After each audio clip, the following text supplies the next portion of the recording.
Well, look, I can see where people are coming from when they talk about a tight market. But I have the feeling that the discussion is a bit distorted too much towards the supplies being tight, and we're overlooking demand side. And demand is much less understood than supply. Actually, it's much easier to model supply than it is to model demand.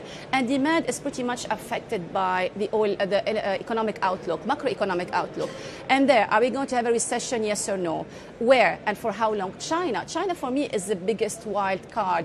We're taking it for granted. Look at OPEC oil outlook, which was launched here 3 days ago. You can see they are quite confident about the outlook for demand, and they are uncertain about the supply. I would have done it the other way around, because we cannot really take demand outlook for granted, and that remains for me the biggest uncertainty for the end of this year and for next year as well, if not longer. Absolutely, with China. I mean, when you look at the numbers and the demand picture for them, they're contracting for the first time since 2005. And we have no visibility beyond the Party Congress, and that was the zero COVID strategy. So having no visibility, how can one project with any certainty? Absolutely. And also with China, it wasn't just a slowdown, but also they were, I think for the first time in many years, their GDP growth rate was below that of Asia. And that by itself is sending some worrying signs. So China is a wild card, global economy, the macroeconomic outlook, and of course you would add to it the geopolitical outlook, the economic warfare. Sanctions on Russia is another issue. They become effective next month, and we're going to see how much will that take barrels from Russia from the market.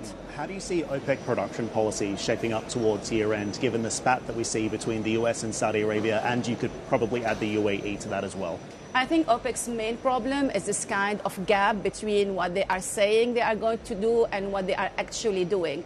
And as long as you have this kind of gap, it was, 3.5 million barrels a day, then I don't think OPEC policy is going to be too effective. You cannot steer OPEC in the right direction as long as you have this gap. You might succeed in reducing the gap temporarily, but this is the design of a producers group. I don't want to use the word cartel because I know people don't like that, but it's a reality and it will continue with us. In terms of the spat with the US, I think perhaps it was exaggerated because at the end the US is also the largest oil producer in the world, but for the optics, the timing was wrong ahead of the midterm elections.